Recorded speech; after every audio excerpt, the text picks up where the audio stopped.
আসসালামু আলাইকুম প্রিয় দর্শক, আজকে কথা বলবো লকারের সোনা নিয়ে যা বললেন হাসিনা। অগ্রণী ব্যাংক, রূপালী ব্যাংক তাদের আগে থেকেই এখানে তার নিজে সব যত সোনা গহনা আছে তারা রাখে। এই লকার ইউনূস সরকার কেন ভাঙলো? সে কি মরে গেছে? চলুন তার বিস্তারিত আলোচনা শুনে আসি। অগ্রণী ব্যাংকে আমার লকার, আর একটা ব্যাংকে পূবালী ব্যাংকে, সে পাকিস্তান আমল থেকে গহনাগাটির লকারই আমি রাখি, আমরা রাখতাম, এটা আমাদের পারিবারিক সবার। 1981 সালে আমি যখন ফিরে আসি, জিয়াউর রহমান যখন বেঁচে ছিল আমাকে কিন্তু 32 নম্বরে ঢুকতে দেয়নি। জিয়া যখন নিহত হলো, এরপরে সত্তার সরকার অর্থাৎ বিএনপি সরকার ক্ষমতায় 12 জুন 32 নম্বর আমার কাছে হস্তান্তর করবে। ধুলাবাড়ি ময়লার সমস্ত ভরা জায়গা, রক্তের দাগ সব ওখানে আমার কাছ থেকে সই করালো 72 পাতা। বললাম আমি আইনজীবী দ্বারা করবো, বাড়িতে তো মার্ডার হয়েছে, না সেটা হবে না। তারপরে প্রচার, কত শতভরি সোনা দানা পাওয়া গেছে, এই পাওয়া গেছে, হ্যাঁ পাওয়া তো যাবে, আমরা তো ভেসে আসা পরিবার না।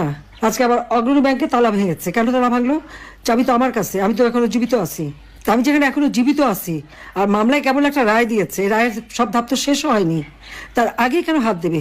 এটা তো ডক্টর মোহাম্মদ ইউনূসের ব্যাংক ডাকাতি, সে লোক দিয়ে ব্যাংক ডাকাতি করছে, সেখান থেকে সব সোনা দানা বের করে এত ভরি, আমরা হ্যাঁ ভরি তো থাকবেই।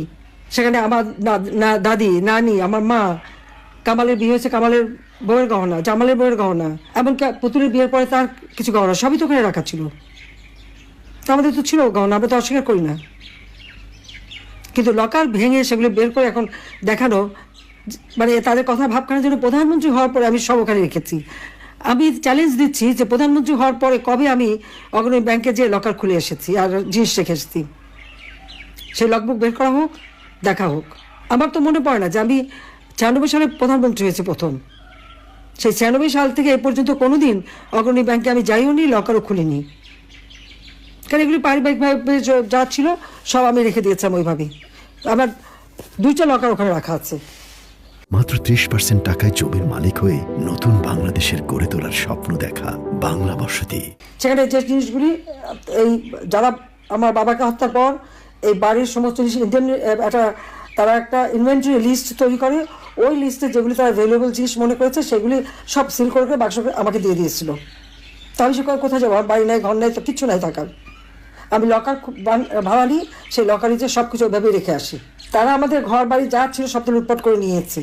32 নম্বর বাড়িতে আমরা জনগণকে দান করে দিয়েছিলাম, সেটা প্রথমে আগুন দিল, তারপরে লুট করে ভাঙলো বুলডোজার দিয়ে। অজয় সাহেবের একটা বাসা সুধা সদন, সেটাও লুট করলো, সেখানে আমাদের, হ্যাঁ সেখানে আমার অনেক গহনাগাটি ছিল, আমাদের সবারই ছিল, সেগুলো লুটপাট, কাগজপত্র যা কিছু ছিল সব শেষ। তারপরে আগুনও দিল। গণভবন সব তো আমরা সব ফেলে দিয়েই তো চলে এসেছি, তো সেই গহনাগাটিগুলি দেখায় না কেন? সেগুলি কার পকেটে গেল? শুনছিলাম যে ইউনূস সাহেবের বড় মেয়ে নাকি এসেছিল, অনেক নাকি হীরার গহনা নিয়ে গেছে, তাহলে কি এগুলি আমাদেরগুলি নিয়ে গেল নাকি? ইউনূস তো নিজেও ঢুকেছিল ওই বাড়িতে সবাই মিলে, সেটা আমার প্রশ্ন। কিন্তু একটা লকার ভাঙতে গেলে, যে এখানে আমি এখনো জীবিত, চাবি আমার কাছে, পারমিশন ছাড়া এই লকারটা ভাঙে কিভাবে? আমাদের পারিবারিক একটা ঐতিহ্য আছে এবং আমাদের অবশ্যই পারিবারিক সমস্ত সম্পদ নিশ্চয়ই ছিল, আছে। আমার নানির যত গহনাগাটি ছিল, এখন ওখানে সে গহনাগুলি দেখাক, অনেক পুরোনো আমলের গহনা। এখন শুরু করছে যে ওখান থেকে নাকি সব নাকি ওখানে রেখে আসছি। সেখানে আমি সব দেশবাসীকে আপনাদের মাঝেই বলতে চাই যে লাস্ট কবে গেছে আমি লকার খুলেছি আর কবে কি রেখেছি, ব্যাংকে কিন্তু ওগুলো হিসাব থাকে, সেটা দেখে যেন কথা বলে। তারা একের পর এক বাবা মা ভাই সব কেড়ে নিয়েছে।